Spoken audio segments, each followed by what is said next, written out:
So lately there's been some buzz, some reports floating around that Islam Makhachev might actually be considering a move up to the welterweight division. Yeah, you heard that right. The lightweight champ, the guy who's been dominating at 155, is apparently looking at jumping up to 170. Now, this isn't totally out of nowhere. We've seen fighters make that jump before, but it's definitely raising some interesting questions, especially how stacked and physically that division is. But here's the catch. He's only thinking about making that move if Bilal Muhammad loses to JDM.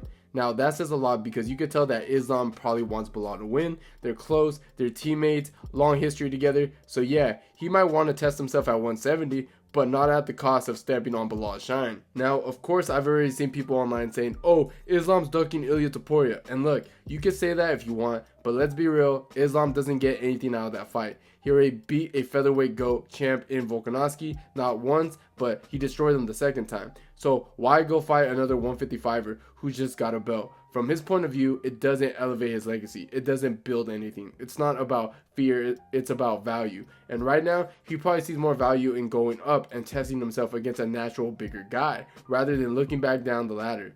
And honestly, as a fan, I'd rather see Islam go up to the welterweight division. Like, for real, there's not a single matchup at lightweight right now that really excites me outside of the Arman Tsarukyan fight. And listen, man, I don't need to see Islam fight Justin Gaethje. I know that might sound harsh, but that just feels like a free title defense for Islam. Stylistically, it's a nightmare for Gaethje. Islam will take him down and probably dominate him. Sure, you could try to hype it up as a mega fight because of Gaethje's name and highlight reel, but from a competitive standpoint, it's just not compelling.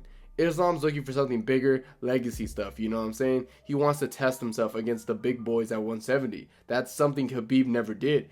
And to be fair, there was a reason for that. 170 back in the day was full of monsters like Kamaru Usman, Gilbert Burns, Kobe Covington, absolute killers. And Khabib always said that he wanted to stay in his lane, dominate lightweight, and retire clean. But Islam, he's wired a little different. He's already said that he wants to challenge himself, take risks, make history. I don't know, maybe it's a hot take, but I want to see that. I want to see what happens when a guy like Islam, who's so technical and dominant at 155, try to bring that same energy up to the division filled with natural, bigger, stronger guys. That's the kind of stuff that gets me interested as a fan. So one of the biggest questions with Islam moving up to 170 is how he physically stacks up with these guys in that division.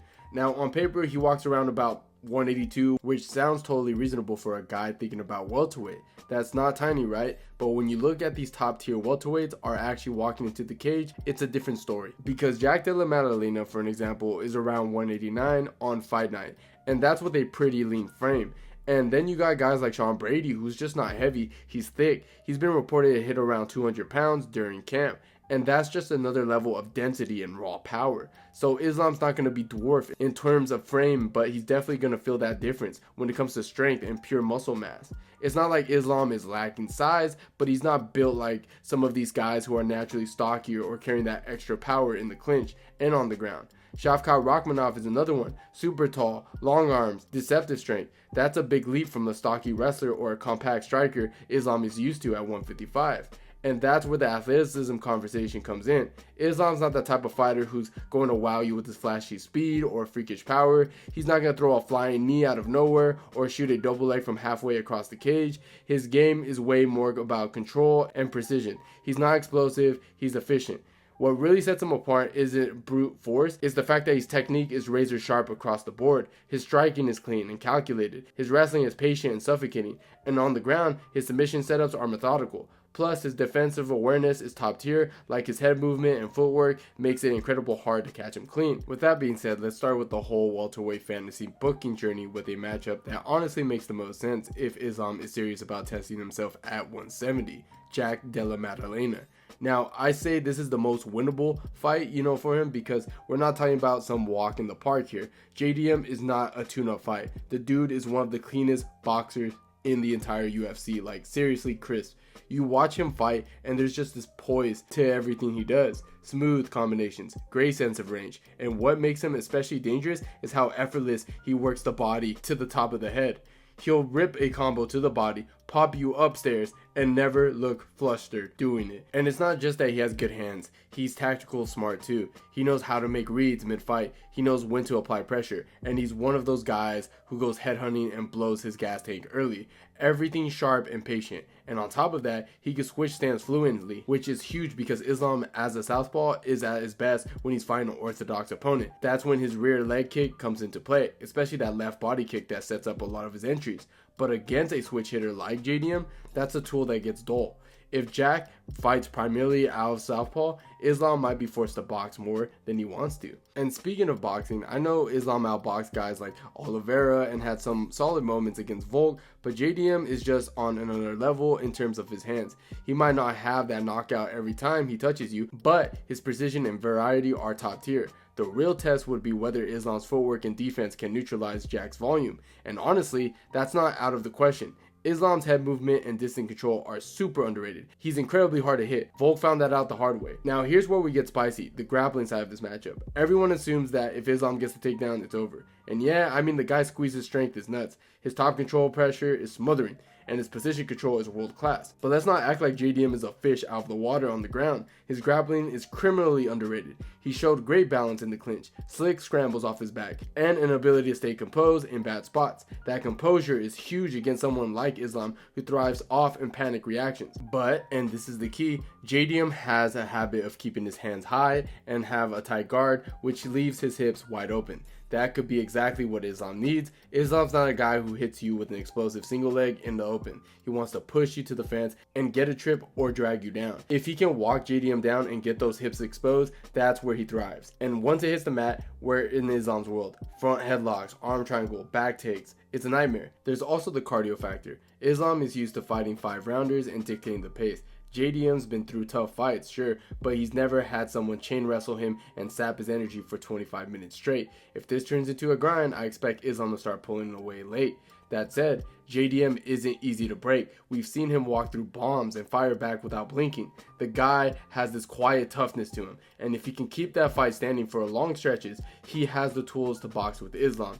Especially if he switches stances and makes it hard for Islam to set up takedowns. And in my opinion, this is Islam's best option at welterweight, but it's still a tough technical matchup. It's one of those 50-50 on paper, but 60-40 if Islam gets the first takedown kind of fight, you know? He won't be the bigger man and it won't be the better striker, but he might just be the smartest, calmest, and most suffocating grappler JDM has ever faced. And in that division full of monsters, that might just be enough.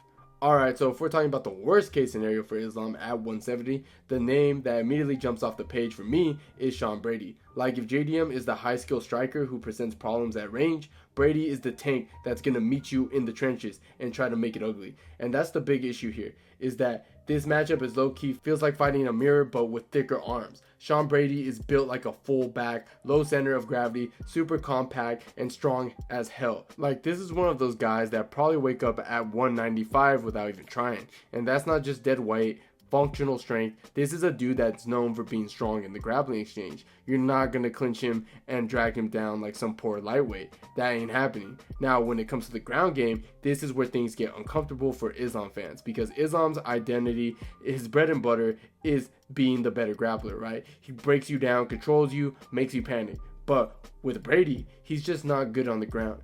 He's not just good on the ground, he's elite. This is a guy who can beat legit BJJ monsters. He even beat Craig Jones in a grappling match, and that's no small flex. So for the first time in maybe his entire UFC run, Islam would be going up against someone who can match him in the grappling for grappling. Someone who's not going to fold once their back hits the mat. Someone who can possibly reverse position, threaten submissions of his own, or even just survive and stall long enough to shift the momentum.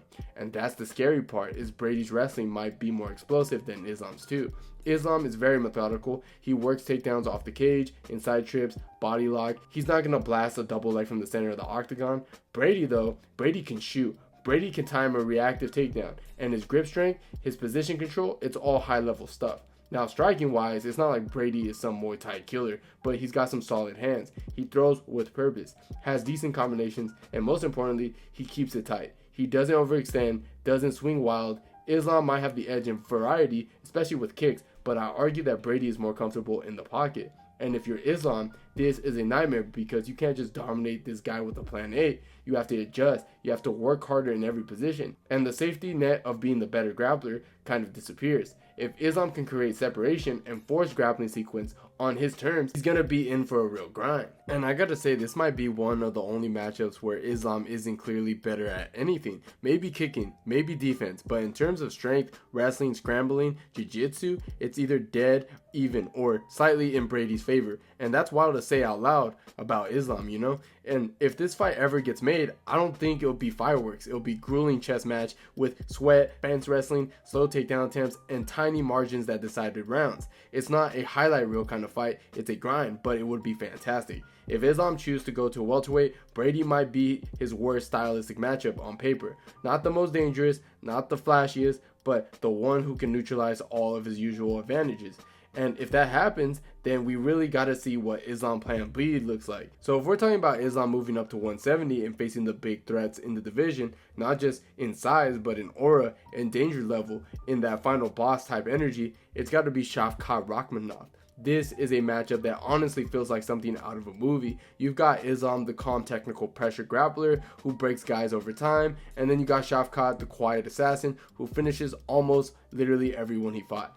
Physically, this is already a mountain to climb. Shavkat is pushing 6'2", maybe even 6'3", and fights long. We're talking about long legs, long arms, long frames, but he's not just lanky, he's strong, and he knows how to use that length. His striking is clean, measured, but carries intent. He's not one of those flashy strikers who throws volume to impress the judge. He picks his shots and makes them count. And man, the timing on his kicks, the setups for his knees, is nasty. Now, let's say this fight goes on the feet. What's Islam's plan? He's got to close the distance, and that's no easy task because Shavkat doesn't just back up in straight lines. He circles, he throws intercepted knees, and he's extremely comfortable in the clinch, which is where Islam usually thrives. You can't just walk into this guy and expect to muscle him around. He's not built like a lightweight. He's built like a damn welterweight Terminator, and that's where it gets complicated. Islam's best work is in the clinch. He pins you to the cage, grinds you to the body lock, works inside trips. It's methodical. But with Shavkat, that's dangerous. That's a dangerous place to be. He's sneaky with his short elbows, his framing is textbook,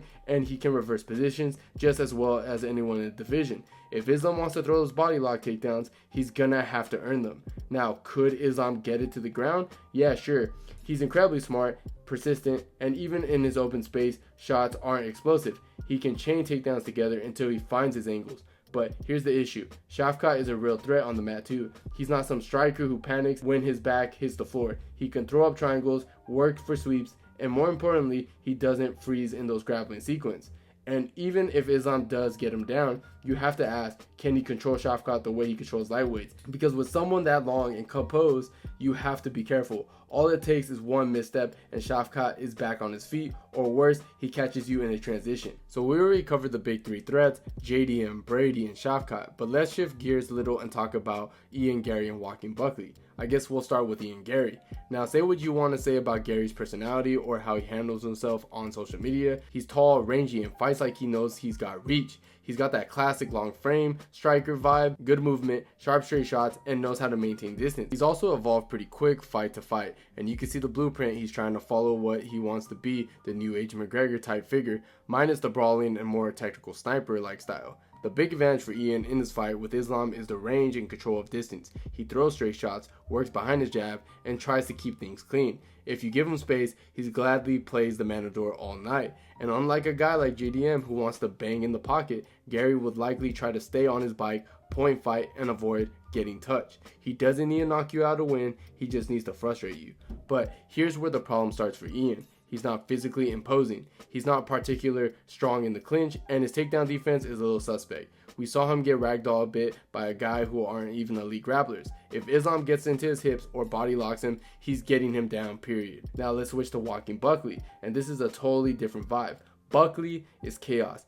That's really the best way to describe him. He's explosive, powerful, and has that classic if he touches you clean, it's over kind of energy. I mean, we've all seen that spinning kick knockout, and even now that he moved down to 170, he retained a lot of that raw strength he had at middleweight. The guy is built like a tank, and when he fights aggressive, he's a serious problem. But Buckley's not just some wild brawler. Lately, he's cleaned up his striking a little bit. He's using more jabs, being a little more patient, and not rushing as much. if we're talking about someone like Islam. That said, this is one of those fights where Islam would have to be on high alert at all times, especially in the first round. Buckley's the kind of guy where even if you're dominating 9% of that fight, all it takes is one clean hook, one jumping kick, one uppercut, one shoot, and you're waking up on the mat wondering what year it is. And I think for Islam to win this fight, he needs to smother Buckley without getting clipped, push him into the cage, chain wrestle like crazy, and then never give him space to explode. That's possible. Islam's that good. But Buckley is one of those guys who doesn't need much to end your night. And the fact that he's not an easy guy to take down or hold down anymore, that makes him a very live underdog in this matchup. And honestly, I think it's fair to say that 170 is a nightmare of stylistic matchups for Islam. And that's the kind of appeal for him moving up, right? Like, yeah, he's dominated lightweight, but the welterweight division, that's a whole different beast.